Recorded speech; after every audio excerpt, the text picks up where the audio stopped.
चलें जी, मेहनत सफल हो गई। जानवर लिए हैं सारे बांध और ये चल रही है इधर वाली सड़क। बिल्कुल सड़क के ऊपर बांधे हैं। पापा जी वो जा रहे हैं, अल्लाह जाने किस काम के लिए जा रहे हैं, ये मैं नहीं बता सकता। यहाँ पे चल रही हैं न्यूज़, टिकटॉक के साथ साथ न्यूज़ देखी जा रही है, मैंने आपको दिखाया भी है। और ये जो है रोटी मैं खा रहा हूँ सुबह की तीसरी दफ़ा, अभी शाम नहीं हुई है, ठीक है, सुबह की तीसरी दफ़ा मैं खाना खा रहा हूँ और खाते हैं, फिर थोड़ा काम है वो। हेलो जी, ये देख सकते हो आप, मतलब अभी 1 घंटा हो गया है इधर मेरे यहाँ बारिश शुरू हुई है और कुछ रुकने का नाम नहीं ले रही बिल्कुल। मतलब ऐसा समझो कि तूफ़ान है इधर। मेरे यहाँ दरख्त गिर गए हैं, मेरा खुद का एक दरख्त गिर गया है, ये जो है टूट के गिरी है लकड़ी बारिश की, मतलब आंधी की वजह से। इवन सिर्फ बारिश नहीं है, ये ख़तरनाक किस्म का तूफ़ान आ गया अपने इधर और बहुत ज़्यादा मतलब बेड़ा गर्क हो गया, समझ लो। आज जानवर भी भूखे मरेंगे बेचारे। अभी मैं आपको दूसरी साइड दिखाता हूँ बारिश की, एक side. Welcome and welcome back to another episode of tips वाला। भाई ये देखो, मतलब ये मैं बारिश में काम करता रहा हूँ, डाल के जो है लाया हूँ अंदर कमरे में, तो उस वजह से मेरे कपड़े गीले हो गए। अभी भी बारिश मतलब हल्की सी थमी है। मैं दूसरी साइड आपको बाद में दिखाता हूँ, पहले जो है ये अंदर वाला दिखाता हूँ। थोड़ा सा ज़रा बारिश कम हो जाए, क्योंकि जब मैं दूसरी साइड जाऊँगा ना तो मोबाइल जो है वो गीला हो जाएगा। तो टच पैनल टूटा हुआ है तो उसमें पानी पड़ जाए। बाकी ट्रेडिंग का जो है, अभी लाइट चली गई, वरना एक बढ़िया सा सेटअप बना हुआ था, वो मैं आपको दिखाता। लाइट आती है तो फिर अगर नेट भी आता है तो मैं आपको वो दिखाता हूँ। सेटअप बहुत बढ़िया बना हुआ था।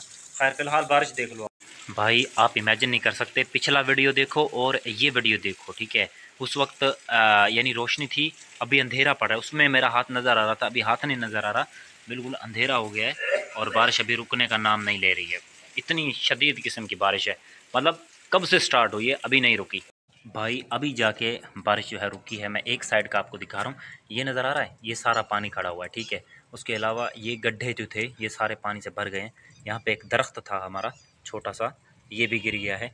और उधर का बताऊँ तो यहाँ पे एक दरख्त गिरा है, क्लियर नज़र नहीं आ रहा होगा।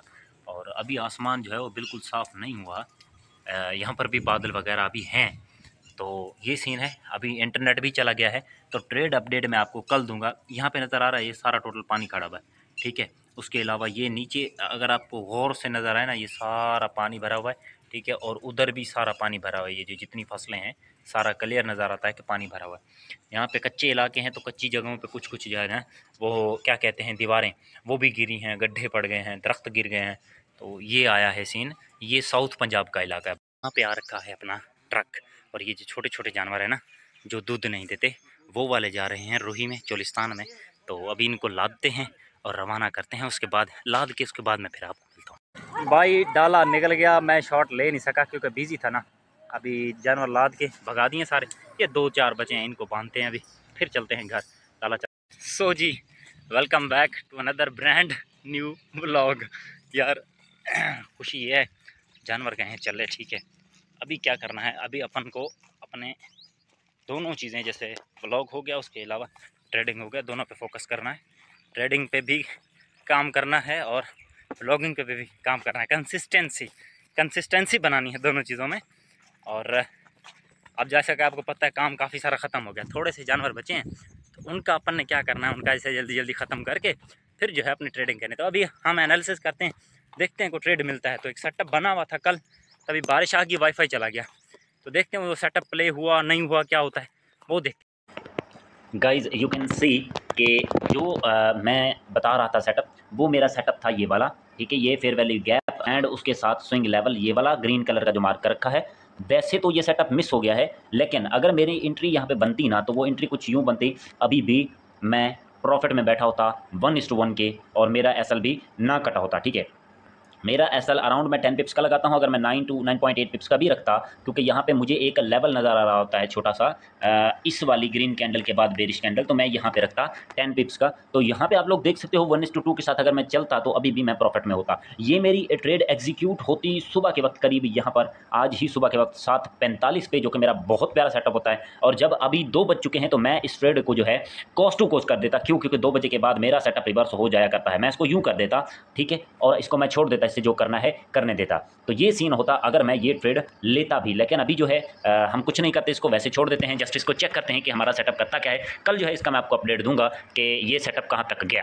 तो एक बंदा कल पूछ रहा था भाई कि कहाँ से स्टार्ट करूँ। सबसे पहले जानिए आप पढ़ो कैंडल्स, ठीक है, कैंडल स्टिक्स को पढ़ना स्टार्ट करो, ठीक है। उसके बाद आप आ जाना ट्रेंड लाइंस या कह सकते हो चार्ट पैटर्न्स पर, ठीक है ना। दूसरे नंबर पर आपने पढ़ना है चार्ट्स को, ठीक है, चार्ट पैटर्न्स को या कह लो ट्रेंड लाइंस को। उसके बाद आपने कोशिश करनी है पढ़ने की सपोर्ट एंड रेजिस्टेंस को, ठीक है। ये यहाँ पे सही ड्रॉ नहीं हो रहा वरना मैं आपको सही सही बता देता। जब आप इन 3 चीज़ों को पढ़ लो तो आपका 50% बेसिक्स जो है वो क्लियर हो गए। उसके बाद आपने पढ़ना है जब कैंडल्स को, चार्ट ट्रेंड लाइंस को और चार्ट पैटर्न्स को और सपोर्ट एंड रेजिस्टेंस को इसको पढ़ लो ना, तो प्राइस एक्शन समझ लो तुम्हारा 50% डन है। उसके बाद तुमने जो है किसी भी स्ट्रक्चर लेवल का ब्रेकआउट पढ़ना है, ठीक है। मैं तुमको यहाँ पे छोटा सा करके दिखाता हूँ। ऐसे ब्रेकआउट को पढ़ना है, किसी भी स्ट्रक्चर्स के ब्रेकआउट को पढ़ना है। फिर उसको स्ट्रक्चर को जो है आपने डिफाइन करना है कि ब्रेकआउट क्या होता है एंड फेकआउट क्या होता है। स्ट्रक्चर्स, ब्रेकआउट एंड फेकआउट जो है वो आपने पढ़ना है। जब आप इतनी चीज़ों को पढ़ लो ना, ब्रेकआउट प्लस फेकआउट्स असल में होता क्या है, तो इन 2 चीज़ों को आपने फेयर वैल्यू गैप के साथ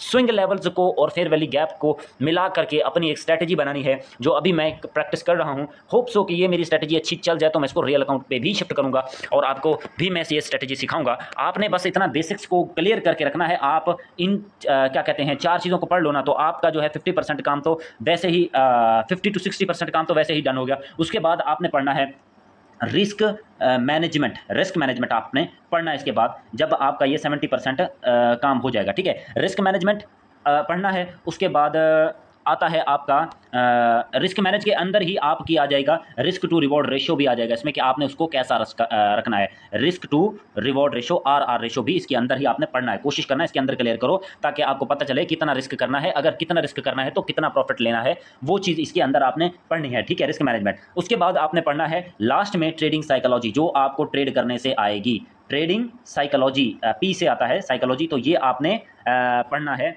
सबसे एंड में। ट्रेड मैनेजमेंट और साइकोलॉजी आपने पढ़नी है लास्ट के अंदर, जो आपको ट्रेड करने से आएगी जब ये आपके सारे टेक्निकल एनालिसिस हो जाएगा। और इसके साथ साथ आपने एक और चीज़ फॉरेक्स फैक्ट्री जो है उसको भी नज़र में रखना है कि कैसे उससे न्यूज़ वगैरह देखी जाती हैं। ये या यूँ समझ लो ये फंडामेंटल है आपका, ठीक है, एडिशनल है आपका। अगर टेक्निकल अच्छा है तो फिर आपको ये फंडामेंटल की ज़रूरत नहीं पड़ेगी, क्योंकि मैं नहीं देखता। लास्ट में जब आप साइकोलॉजी पढ़ोगे और ट्रेड की बार बार प्रैक्टिस करोगे तो इंशाल्लाह आप भी एक अच्छे ट्रेडर बन जाओगे, ठीक है जी। ये एक मोटा मोटा ओवरव्यू था, मैं आपको देना चाहता था। अपना भाई ने पूछा था, उसका जवाब है।